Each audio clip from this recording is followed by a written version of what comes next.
aqui, eu sou Gil. Estamos aqui seguindo a proposta do trabalho que foi passado para a gente. E estou aqui com a Guilherme Braga. E agora vou fazer perguntas dela relacionadas à construção e vocês vão acompanhando aí. Bom, há quanto tempo você atua nessa construção e como funciona? Então, meu nome é Guilherme Braga, como eu disse, eu trabalhei muitos anos, de 2007 a 2015, como radiooperadora bilíngue em embarcações offshore, no Brasil e no exterior. O que motivou a sua escolha dessa profissão? Então, quando você pensa em oportunidades em grandes multinacionais, o offshore ele é um ambiente perfeito. O que mais me atraiu foi a possibilidade de viajar e ganhar bons salários.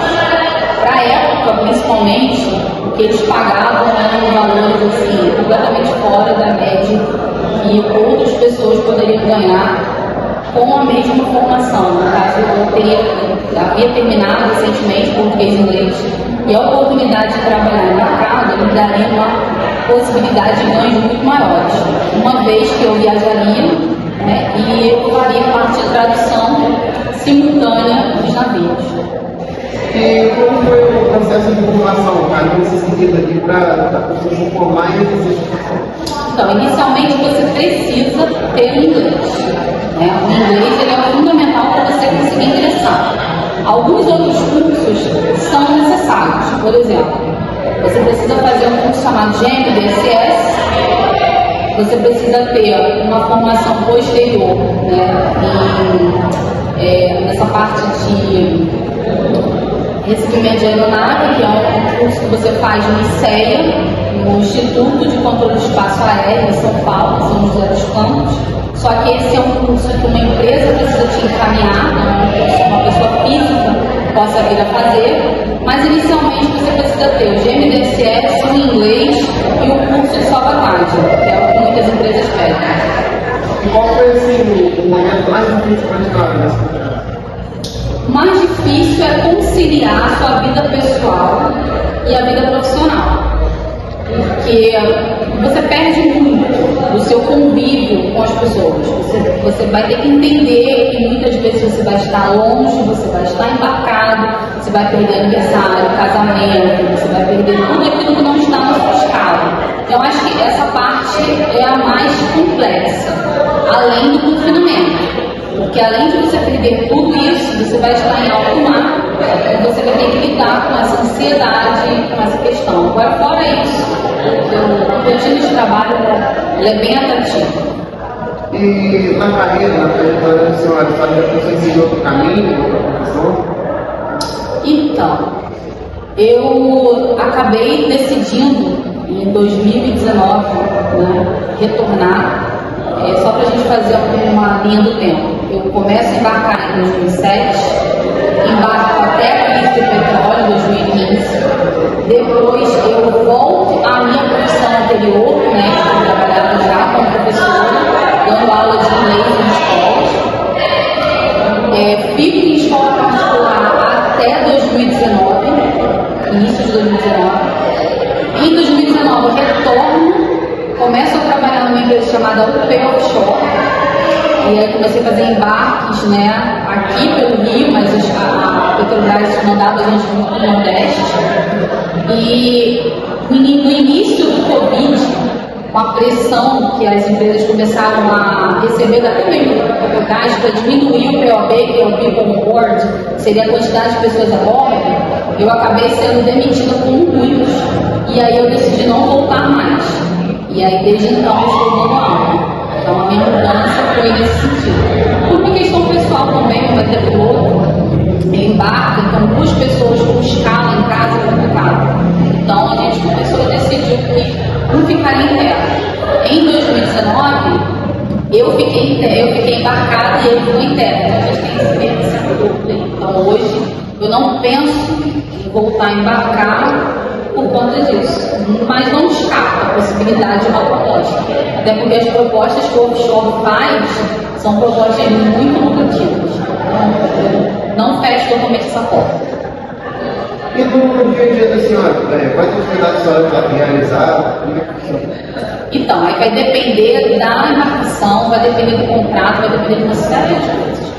Por exemplo, em 2012, eu trabalhei na Coreia do Sul. Eu era funcionária da Queiroz Galvão, óleo e gás, e participei desse projeto internacional.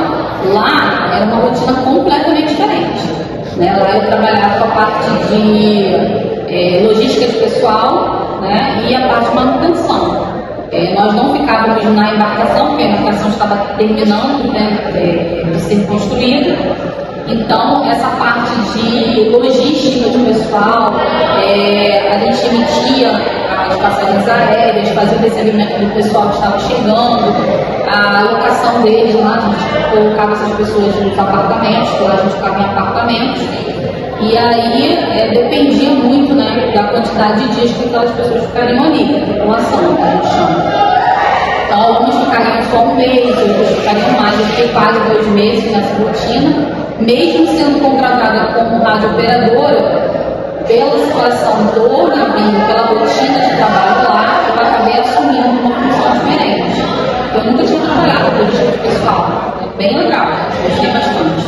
Essas funções que você vai realizar, era mais em ou individual? Geralmente é no individual. O rádio operador ele tem uma sala, né? E tem uma sala de rádio onde nós temos rádios com frequência marítima e frequência aeronáutica. Quando você pensa em embarcações menores, aí você não tem uma presença do IDEC. Por exemplo, eu trabalhei numa embarcação chamada M Quente, foi a minha primeira embarcação, e essa embarcação ela fazia parte de supply.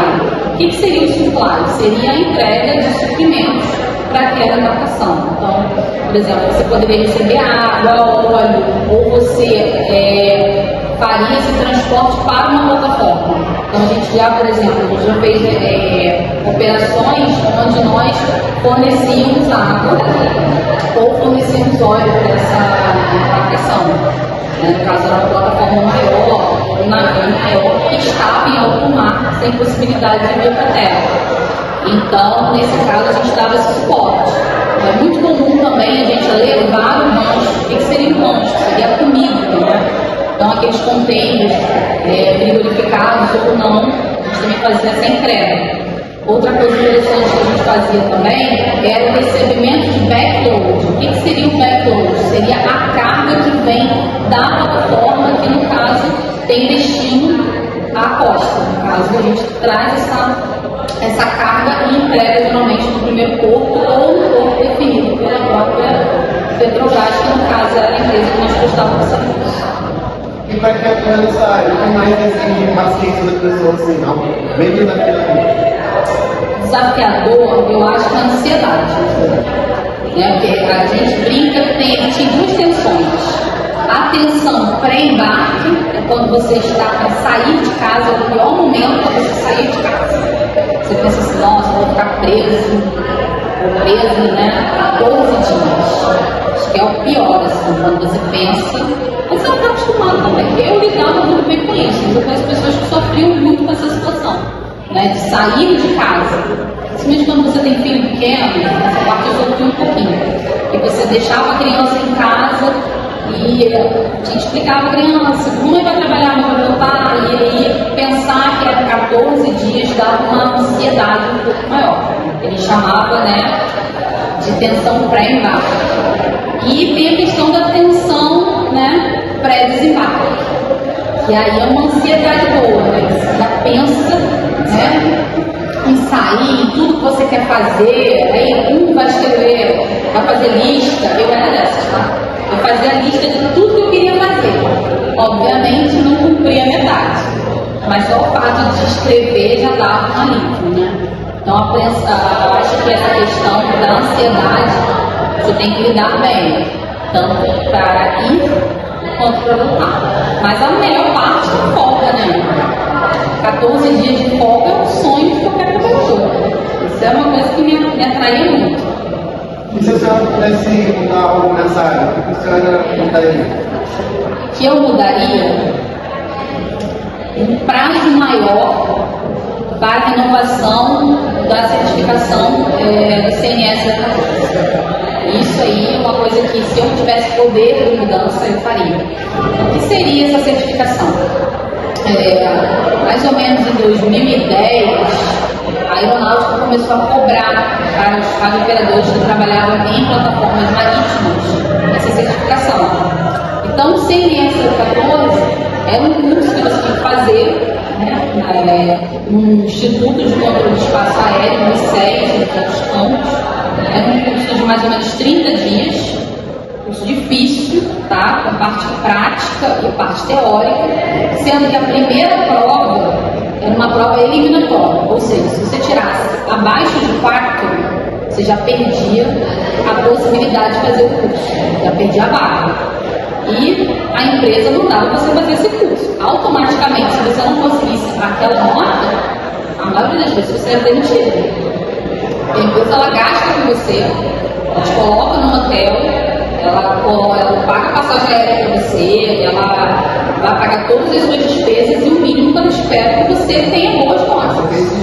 Exatamente, uma exigência muito grande, né? Então, quando você termina esse curso, né, na minha época eram 30 dias, já ouvi falar que mudou para 14, mas eu não tenho certeza disso. Mas quando você termina esse curso, a cada 2 anos você tem que fazer uma prova para você manter a sua licença ativa. Uma renovação periódica. E aí, 2 anos eu acho muito pouco. Porque é uma prova que você tem que fazer em Curitiba, tem todo um custo, tem toda uma pressão psicológica. Não é uma prova fácil. Eu acho que se eu pudesse mudar, eu mudaria, né,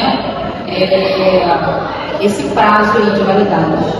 Que, por exemplo, se você não faz essa prova dentro do período e você fica afastado, por exemplo, da área, você tem que fazer um estágio para você voltar, então tem toda uma complexidade envolvida que eu acho que fosse mais flexibilizado seria melhor.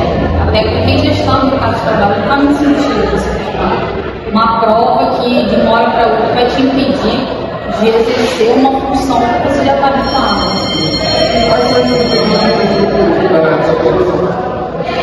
Eu acredito que com a expansão, né, da bacia de campos e outros campos de petróleo que estão sendo utilizados hoje para a produção de petróleo, e não só a extração, eu acredito que nos próximos anos teremos muitas vagas nessa área. A presença estrangeira também, né, aqui no Brasil, eu acho que também contribui para esse aumento de profissionais. E quais posições daria para quem queria essa mensagem?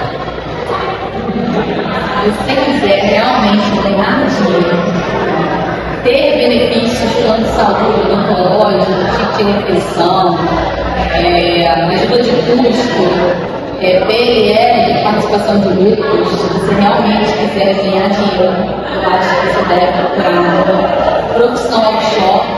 Você vai trabalhar, vai viajar e você vai ter folga a cada 14 dias. Então, gente, esse daqui foi o nosso trabalho, espero que tenham gostado.